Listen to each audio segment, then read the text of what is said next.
Hey guys, well, the most unexpected AI partnership just happened. Apparently, Sam Altman and Jony Ive are partnering to build an AI hardware company. Now, this is a very, very big deal because, first of all, we all know who Sam Altman is. He's the guy who runs OpenAI, and OpenAI is literally the biggest AI company right now. It's the Apple of AI. And Jony Ive is, or rather was, the designer, like the lead designer at Apple, way back in, I think he quit sometime around 2014, 2016. And he was the main design lead over there. And he's responsible partly for making Apple into what it is today with their designs, their innovative stuff. For example, the iPhone 5, that was partly his design, and that was an incredibly innovative phone back then. It was lightweight, it was thin, it was a big phone, it was incredible for the time. And he's responsible for a lot of the designs they make. So, this kind of partnership is going to be a seriously, seriously big deal. So we're going to go ahead and cover it in today's video. Let's get right into it. Alright, so we're going to go ahead and take a look at this article by OpenAI.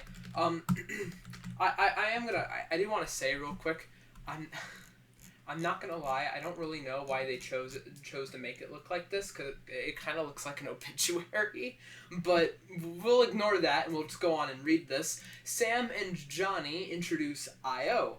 This is an extraordinary moment. Computers are now seeing, thinking, and understanding. Despite this unprecedented capability, our experience remains shaped by traditional products and interfaces. 2 years ago, Jony Ive and the creative collective Loveform quietly began collaborating with Sam Altman and the team at OpenAI. Collaboration built upon friendship, curiosity, and shared values quickly grew in ambition.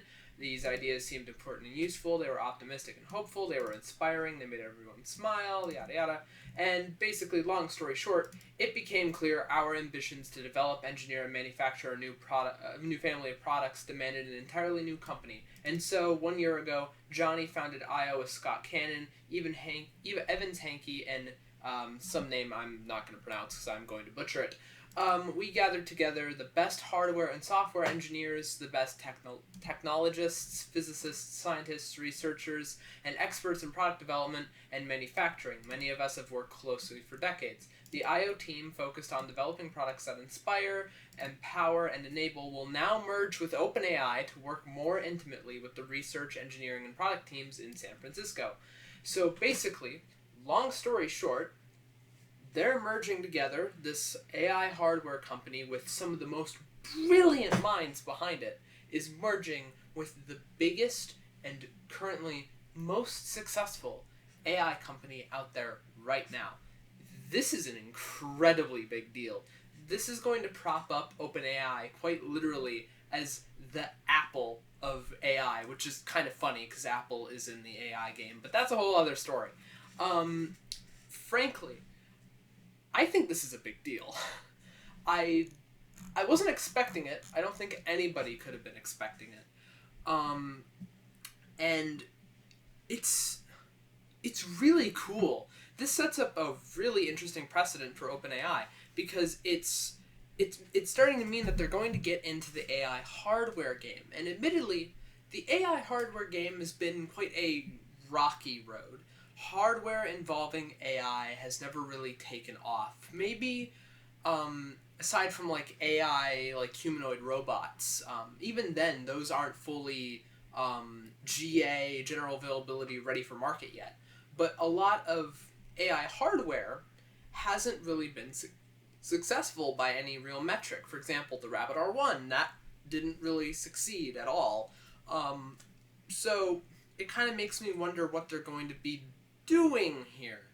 But I have some genuine confidence in this because these are ex-Apple employees merged with OpenAI. And OpenAI, I would like to think anyways, knows what they're doing. They're not going to willy-nilly pour a bunch of capital into something that they're not confident is going to work. Because quite frankly, they can't afford to make that screw up. They're too big to fail now. If they fail, then they're going to have a problem. So, seeing is that, frankly, OpenAI wouldn't get themselves involved in something that, in all likelihood, is going to go poorly, and it's full of ex-Apple execs who were the top of their class back then, and again, are mostly responsible for propping Apple into what it is today. You kind of... You have to think that, honestly, we might actually see some interesting things happen here. I think this could genuinely be a very interesting thing. Now, of course, we're not going to see any like products by them for a very long time. At least I wouldn't think so. But what I will say is we will most certainly see something soon. We have to. There's no way we wouldn't. So, I guess stay alert. See what's going to happen here, because honestly, this might be really interesting. That is... Well, actually, no, that's not about it. One more thing. There is one funny thing I do want to point out. So, the day they made this announcement is the same day the Google I/O conference was happening, which is Google's annual conference talking about all their stuff that they're doing at Google. And what's interesting about this is if you search up I/O, you don't really see many things about Google I/O. You see more stuff about OpenAI's partnership with Jony Ive, which I guess isn't surprising. That is a very, very big deal. But I have to wonder if that's almost intentional, seeing as that Google is a direct competitor to OpenAI. I have to wonder if that was by any means intentional.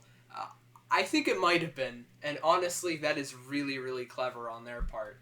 But that's a pretty clever troll on their part. I'm not gonna lie, but I don't know. I just thought that was interesting to point out. So that's about it for today's video. Let me know what you guys think about this in the comments down below. Like, comment, subscribe. Take care, you guys, and remember to stay safe out there.